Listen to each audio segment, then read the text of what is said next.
Hello and welcome again to another Westeros.org video. Again, quite delayed and not the video we were intending to do. Well, that one is delayed. This one isn't so late, technically. No, it's not. Because this will be about the world premiere of Game of Thrones, which took place in London on Wednesday this week, and which we happened to attend. Yeah, it was, it was a sort of once-in-a-lifetime opportunity to attend a big sort of Hollywood-style premiere. And, besides the fact that we have various friends who are going to be there that we wanted to catch up with, it was just the experience and the location, the Tower of London. You can't do any better than that. So it was a pretty awesome setup. They were projecting dragons on the castle walls of the tower, and there was flames on the walls and all sorts of sound effects and things. It was quite a spectacle. Quite the spectacle and quite the cast gathering. According to CEO Richard Plepler, they had 35 actors from the show. Some past actors, Mark Addy, for example, showed up, and it was really spectacular. It was really a great time to hang out with people. We talked to George's publishers in the UK. We talked to Isaac, who's always been wonderful. Isaac plays Bran. Not in this season. He said he didn't film this season, but then he's hoping for the next season. He can't confirm anything. He hasn't got any official word on it, but fingers crossed. And just a lot of interesting people to chat with. And we even got spotted. It was really strange. We were walking just randomly on the streets of London. Before the event, we were going out to get lunch, yeah. And this two people came up to us and just recognized us. Hey, love the book and watch you on the Filmcast. And so that was kind of interesting. But the one thing is that it was very much a whirlwind trip for us. We got up early in the morning, flew over, had very little time. I had a brief attempt at a nap beforehand. I couldn't manage anyways. And then off to this thing. So when it actually started at 9:05, the actual screening, I found that I wasn't really fully awake, basically. I wasn't fully attentive. I couldn't... I watched, but there are bits where I kind of my attention drifted. So I at least didn't. I'm not going to review it. Various newspapers and media in the UK have given their early reviews. We're not going to review it here either. We'll wait till we actually properly see it, at home and whether from screeners or from the actual airing, so that then we'll be more or less actually awake, or I will be. Linda. Yeah, I felt that I managed to nap a bit beforehand, so I felt that I was quite awake. And I guess briefly, if I were to summarize my overall expressions, I certainly felt some of that I was at, I guess, about half-hour mark, starting to wonder how much longer is this going on, because I did feel that with all the short scenes that tend to, characterize the first episode of a season when they're catching up with just about everyone. The only ones missing in this one was, Arya and Theon. So I did find that it wasn't very engaging in that sense. There were, most people who watch this will know my views on the show and how it's deviating from the books, and there were certainly some significant deviations introduced in this episode. I kind of, there were a few things that I rolled my eyes at, but for the most part, I almost see the deviations for this season as a bit of a bonus, because that means no spoilers. So I'm more concerned about being spoiled than I am about them deviating about storylines. I'm more bothered when they deviate from the what characterizes A Song of Ice and Fire, the themes and the complexities of it. Those sort of deviations are more of a bother to me. Well, and that's what we're going to be discussing, actually. We'll save the proper review for later, but for this one, we thought there were at least 2, maybe 3 or 4 significant sort of deviations from the books that have very big implications for changes in character motivation, in the action of the overall plot. And so that's what we're going to discuss. Do I get the time to point out a few stupidities? I might save that for the review. Leave us some actual content. Fine. Okay. I did have to roll my eyes a few times. We didn't take any extensive notes or anything. Obviously, we're supposed to record and so on. But the first thing that we open up with is the first real flashback, which is Cersei's dream, or it here is not presented as a dream. It's more as her thinking back, I guess, or yeah, because after we get the flashback, they cut straight to Cersei, sort of looking pensive or whatever. So we can presume that the introduction was her thinking back to something. Yeah, which is when she and a friend, they've cut out one of the friends, go to Maggie the Frog, this alleged fortune teller witch. Boy, does she look frog-like. No, she's she's just called Maggie. I mean, she's called Maggie the Frog because she was sort of. They don't actually give her name in the scene. They don't give it a name in the scene, but I think she's been cast as Maggie. Yeah, she's a witch, and she's played by Jodie May, I think the name is. She's the actress who played the younger sister in Latin Mohicans, a very memorable role. But yeah, it was her. You didn't? Well, I didn't. Now that you say it, I recognize her, but I didn't. It was her. And basically, they have Cersei come and do the exact same thing. She wants to know her future, and she asks 3 questions. She asks, "Will I marry the prince?" And she says, "No, but you'll be queen." So. No, will I be? No, you'll marry the king. And then she asks, "But I will be queen." Yes, and that's right. Yes, you'll be until a younger, more beautiful comes along to cast you down. Yeah, it keeps going on and giving her more stuff about how she... And the children. Yes, of her children. Yeah, she'll say that we'll have children, and yes, the king will have 20, which I believe is 16 in the book. But you'll have 3 gold reader crowns and golder shrouds. Notable omission, we do not get onto the Valonqar. The Valonqar, the little brother in Valyrian, who is supposed to, kill her, apparently. And there's also lots of debate who the little brother is. Is it Tyrion? She obviously thinks it's Tyrion in the books. Is it Jaime? Some people speculate, but Jaime technically is her younger brother. Jaime. We'll see. We have even seen people say, it's going to be Sandor somehow, the younger brother of Gregor, and literally smaller little brother. But anyways, that is notable. The other notable thing is her companion here doesn't barge in and then ask, "Well, how about my future? Will I marry Jaime?" Right? And this one is actually kind of significant because if you've paid attention to the book and read carefully between the lines, this friend in the book is Melora Heatherspoon, and Melora ends up dying young in an accident. But then we have Cersei thinking down the road that she could remember hearing Melora's screams from the well. Someone pushed her down the well and let her drown. Yeah. Wonder that might have been. That was Cersei. We have her as soon as your friend asks that question, she's extremely angry at her for the presumption. I mean, Jaime is hers, no one else's, right?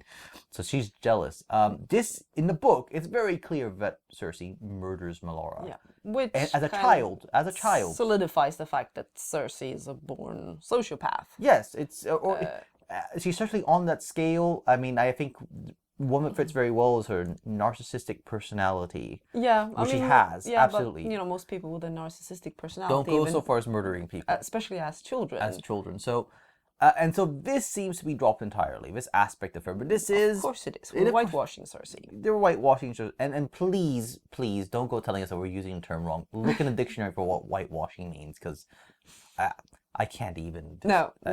She's been whitewashed. They removed some of the rough edges. They removed some of the ugliness in her past, namely that she is a sociopath who was able to kill her friend as a child. I mean that Cersei could kill someone, the adult Cersei who has gone through certain things that her position has demanded sort of her. I could sort of more buy that being driven to murder under certain circumstances, fine. It's still not a sign of being a healthy person. But when you're doing it they're teenage or 12, to do it as a 12-year-old, there's something seriously wrong with you. It's not like she's had a horribly traumatic childhood that has, completely warped her or anything. So that is one of the changes that we commented on, and we noticed that they're dropping these sort of things. They're dropping that prophecy. And now, speaking of the prophecy, I know some people have an issue with the whole Valonqar, how they felt it was like this really rough retcon to try and motivate her paranoia. The thing is that I always point out to people when we discuss this is, when Cersei wakes up from that dream, she thinks, I haven't thought of that in a very long time. She's buried that deep in her subconscious. So it's not like she's been sitting around every day thinking Tyrion's a Valonqar, Tyrion's a Valonqar. She hasn't really thought about it. It's something in the distant past. It's just the circumstances that brings it out, basically, and then she starts her paranoia comes to the forefront now with all the deaths that have happened in the family, and that is why she starts pulling in things from her past and basically connecting all of this together. Yeah, so she obsesses about it, and it's just it's a thing I think George introduced to give us a little bit of mystery and to give her something to kind of this puzzle that this thing that's running through her mind all the time. I mean, think about it. Tyrion has his own thing running through it all the time. He's always thinking about, he's thinking his little song, or he's thinking about, the death of Tywin or Tisha. And if you look more broadly at when George introduces flashbacks and these sort of dreams, you can see similarities in when it happens to Ned and when it happens to Cersei, in that this is a pattern of how he likes to write these things and under what circumstances he's going to have the characters think back on such things. So that's the first. And I think actually this would tie neatly into, because I think that there is another character now who unfortunately is in the danger of being a bit whitewashed. And if you followed what George has said about A Feast for Crows and A Dance for Dragons, he said that one of the unfortunate things about the split was that you didn't get to see the parallels between Cersei and Dany that he intended, to have side by side their problems with ruling and how they dealt with them. Well, now, unfortunately, we're in this episode, they're reintroducing one of those parallels, or by starting to whitewash Dany too. Well, I mean, yes, to some extent you could say they've done some of it before, but it became particularly obvious, or rather, this season, I should say, not necessarily this episode, because it has to do with the Wheel trailer. Yeah, I don't know if I want to. Well, I guess let's go into it, because it is a general aspect. Yeah, it's a general aspect of Dany, in the sense that, because I think that it will neatly tie into our little Varys thing as well. Yeah. Yeah. But we're done with Dany. Let's stop for Dany for a second, so I can make it so I can split this video up. But yes, I'm just gonna do Dany first. Yes. No worries.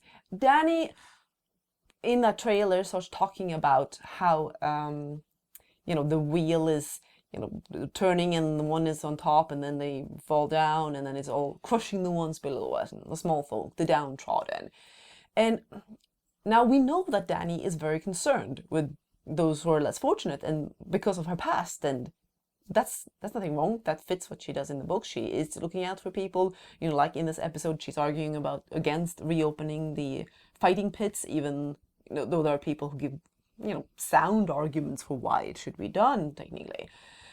She will have none of it, because she feels it's wrong to use people that way. But she does not use this as her main motivation for returning to Westeros. Okay. In the Will trailer, she's basically putting forward that she needs to return to Westeros to save people, as a savior. But her thoughts in the books are always about her birthright. Yeah. She doesn't want to become a tyrant or anything like that, and she feels that she would try and rule justly, just like she's trying to rule justly in Meereen. But when she thinks about why she needs to return, it is to reclaim her birthright, to restore the Targaryens to the throne. Yeah.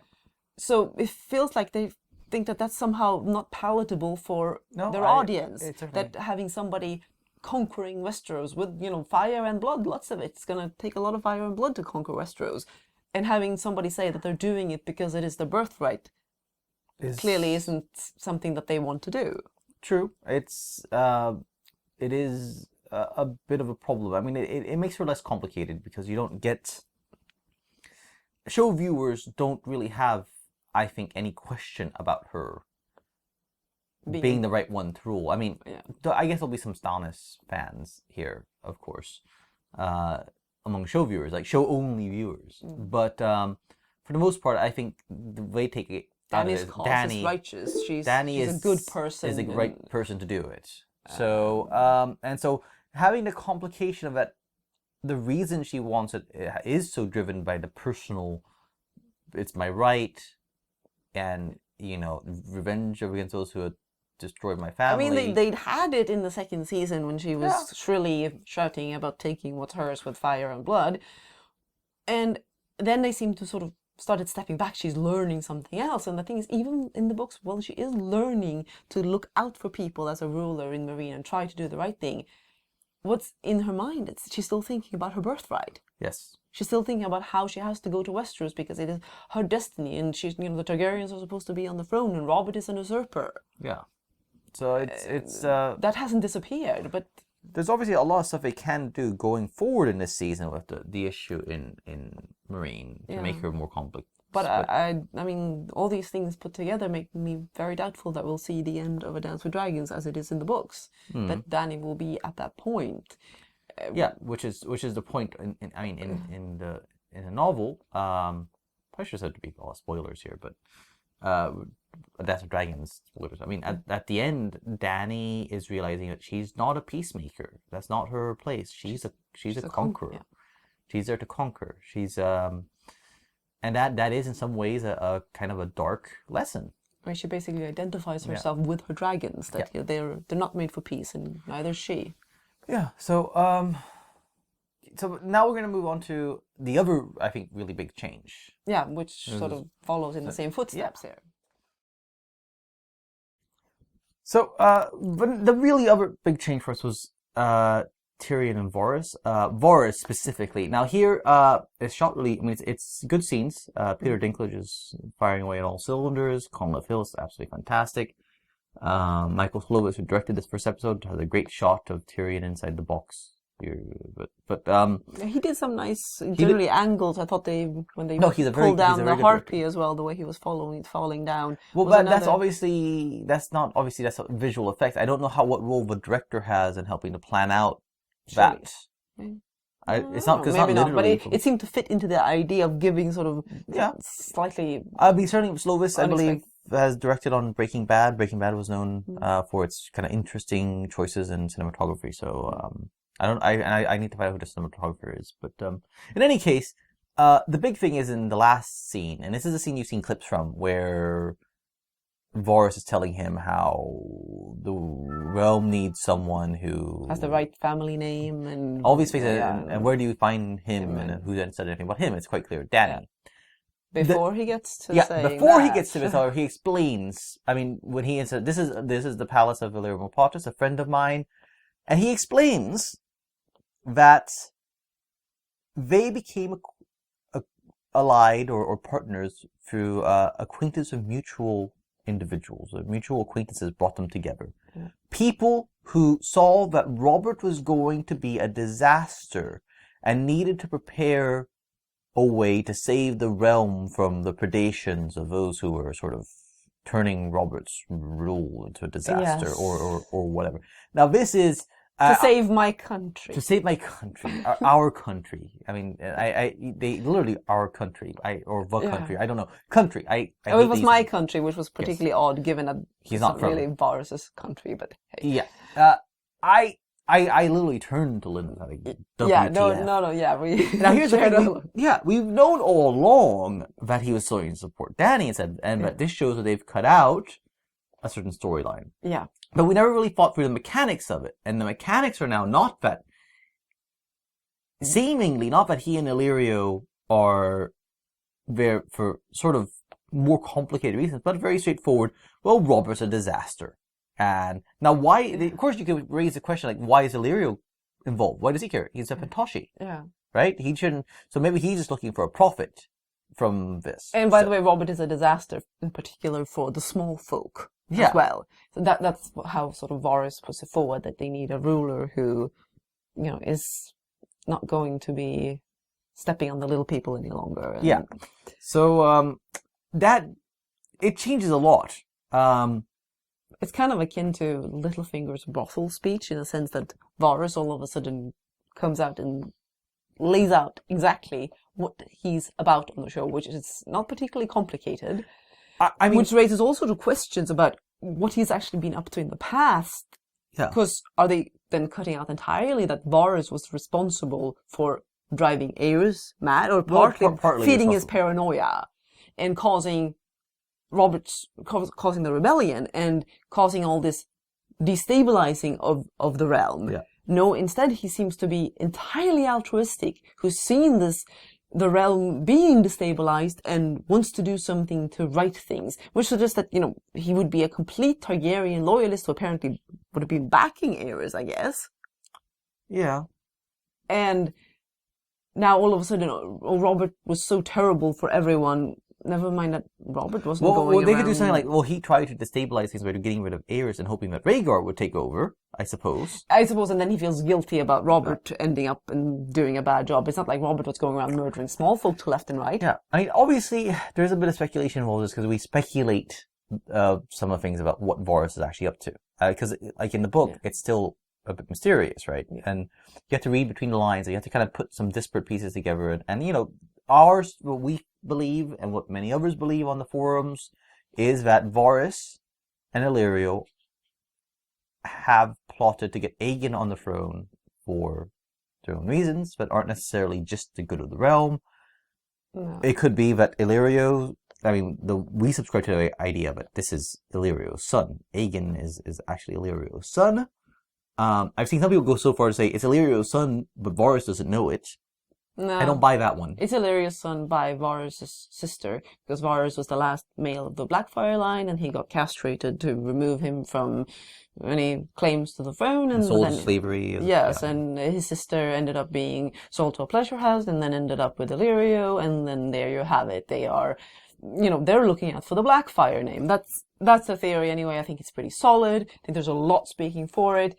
There are some small problems with it as well, but that's where we're coming from. But anyways. Basically, for us then, Varys is very much in the same position as Dany in the books, that they have raised Aegon to be, a good king. They've let him experience being a commoner and all these things, and they feel that that's going to make him a good king. But their ultimate motives, even though they do want to put a good king on the throne, because, a good king is perhaps going to last longer than a bad one, hopefully, in the right circumstances.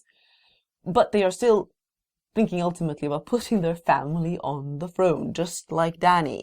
Yeah. This is about bloodlines. This is about feeling that someone has the right to rule. And they're removing that. They're removing it from Dany. It seems to be slipping away from her. And Varys certainly doesn't seem to be thinking in those lines at all, because he probably isn't anything like a Blackfire on the show. Not particularly a Targaryen loyalist either. He's just like, this is the best choice. Well, he does say right family names, so he seems to feel that it has to be a great family name. Yes, I suppose so. And dragons don't hurt exactly. So maybe he could be a Targaryen loyalist, but yes, but I think if what he says is absolutely straightforward, and mostly he's just because she's going to be a better choice than Stannis or any of the Lannister gets. So that is. I mean, it's cutting a huge chunk out of the storyline. And now the funny thing, though, let me go a step further. If you think about this, he was also then seemingly opposed to, Tywin ruling. Because the thing is, properly speaking, once Tywin got things in order, Tywin had been an exceptional hand, right? And he was doing all he could to keep Cersei in check, and try and make. And Tommen is a decent kid. He's not a bad person. He could learn to be a pretty decent king. So that does offer some complication in the sense that maybe you're right. Maybe he's actually a Targaryen loyalist. Yeah. It's not just enough that it be a good ruler, but it not be a Lannister. Yeah. It can't be Tywin. He betrayed Aerys or whatever. It's a big change of a character, and more. It's unsubtle. It's like it just hits you in the head. Like suddenly he just out and says, "Here, we're buddies because we thought Robert was terrible and we're going to fix things." Oh, okay. Yeah. Not all the added depth and complexities of, like, the real, in the books, they met, not through mutual acquaintances who brought them together. Well, actually, I think he may have said mutual interests. Mutual interests? Yeah. Mutual acquaintances. No, I think it was interests. Okay, well, I said I was tired, so I may have missed and forgotten some lines. Okay, yeah. Mutual interests, but... Which I'm not sure what they were. Thieving, if we go by the books. Yeah, maybe. So, I don't know. But it sounds like they met when they were older than they were in the books so... Yeah, that certainly does make it sound like they were older. Yeah. Then they weren't kids, basically. Yeah. Illyrio was a snot-nosed bravo and sellsword, and he was a former mummer turned Pickpocket and prostitute to just get yeah. by, and so I don't know. That one really, and again, part of it is simply I just didn't think it through. But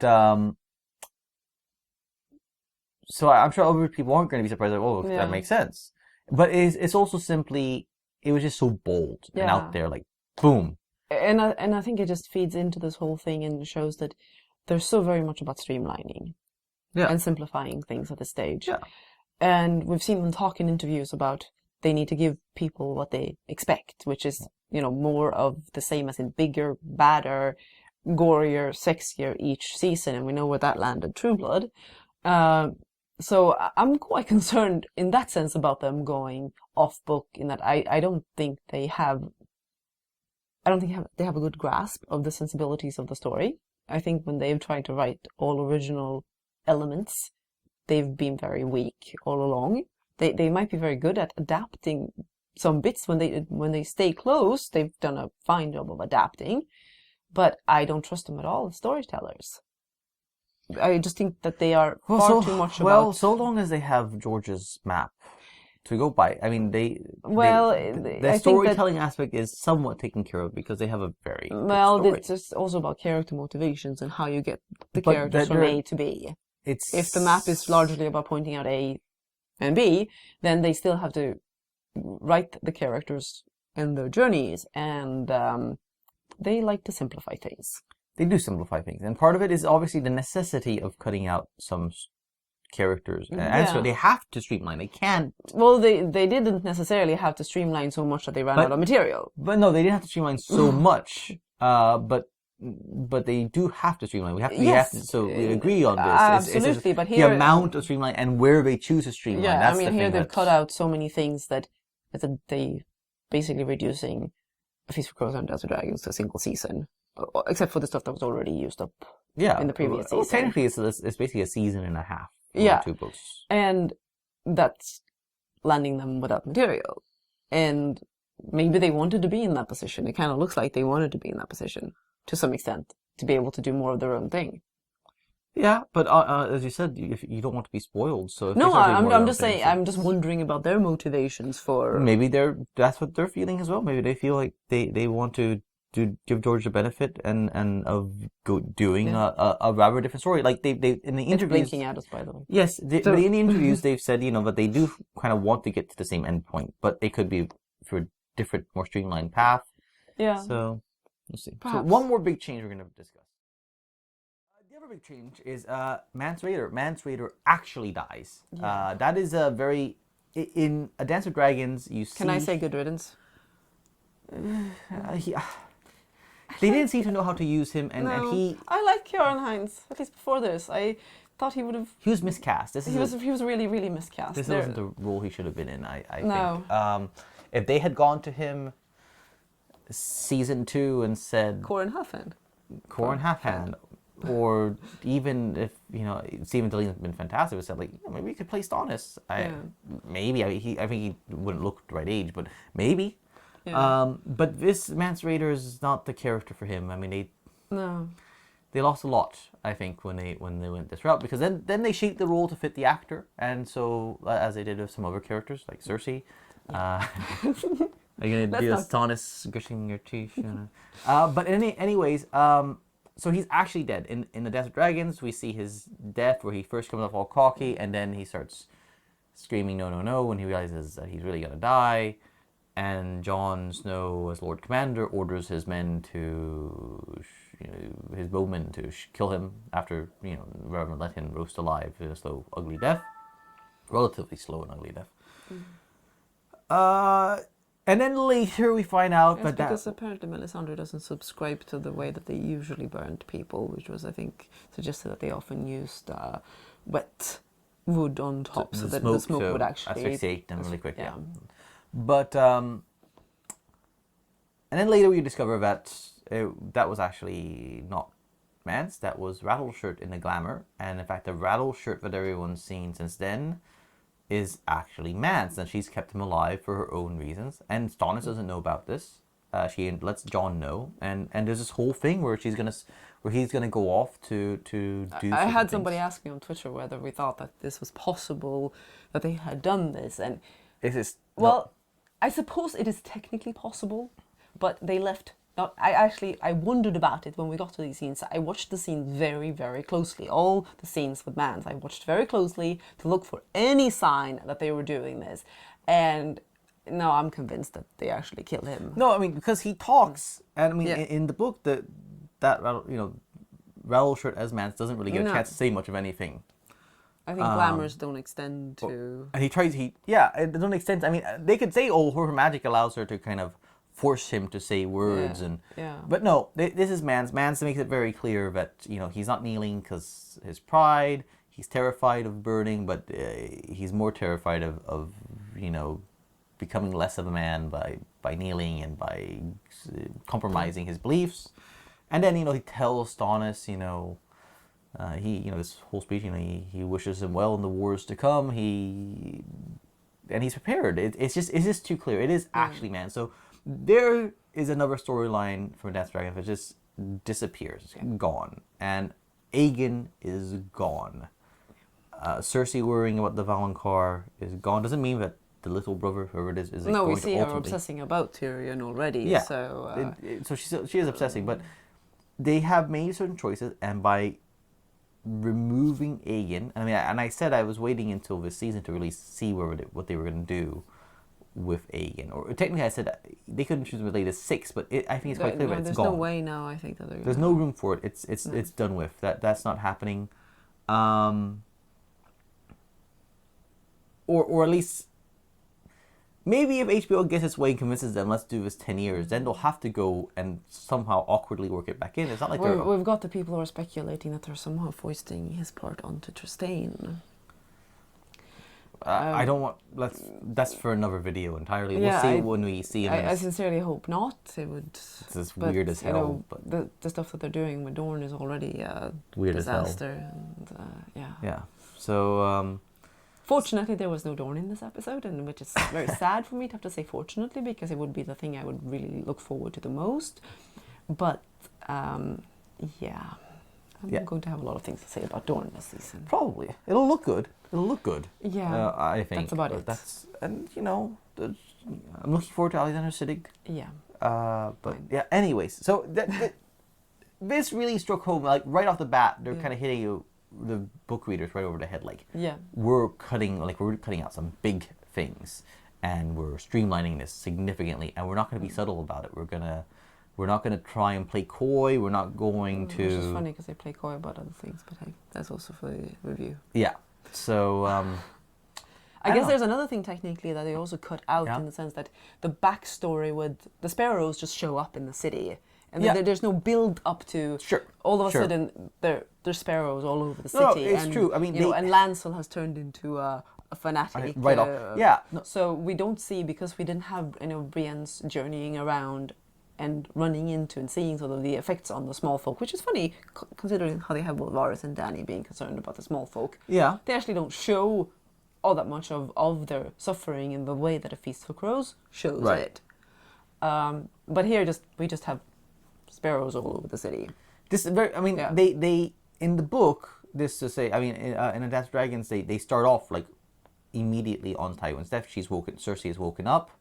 Dany is woken up from as well when she learns about the death of Stalwart Shield, who, by the way, is renamed. People have said, or maybe he's named White Rat instead. I think they thought it would be confusing to have sort of Grey Worm and then Stalwart Shield. I don't know. It was confusing enough that the actors looked kind of similar. Well, I think it was deliberate. Yeah, I think it was deliberate. Obviously, to show that there's some continuity. Yes. But in any case, what was I saying? About the Sparrows. The Sparrows, yes. So we jump ahead, basically, what looks like a week at least, maybe 2 or 3, because there's a line. People have ridden to King's Landing from all over the Seven Kingdoms to get to Tywin's funeral, which means some very tired, very fast, some very tired horses.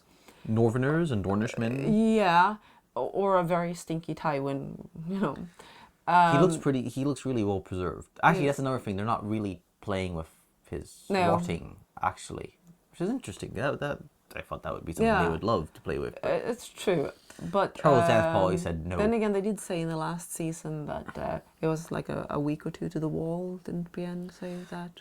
In a couple of weeks, yes. Yeah. I mean, the Seven Kingdoms is the size of, I mean, Cornwall, as far as I can tell. It's not. It's not very big. Cornwall. I don't know. I was trying to pick some area, like some small section of England, and that's Cornwall is one of the sections. You know, Northumbria. I don't know. Yeah. It's But not. yeah, it's shrunk in the It's washing shrunk a or lot, something. So in any case, that's our sort of discussion, just the changes. It is not a review. We'll review it properly in a couple Once of you weeks. stop spinning on your chair. Once I stop spinning on my chair in a couple of weeks. But it was a fun time, the premiere. HBO and Sky spared no expense. Popcorn was nice. The popcorn, it was great. They had popcorn. Every chair, popcorn. Yeah. Some great food at the after party. Yeah. Actually, not just little. We were concerned about the usual little canapes that make you starve, but they were actually carrying out fairly nicely sized sort of mini meals in bowls that you got to. My understanding is basically everything was sort of Bedouin, Moroccan inspired. So it was a lot of, I mean, There was some Middle Eastern and Moroccan dishes, I think. Sea bass was fantastic. Yeah.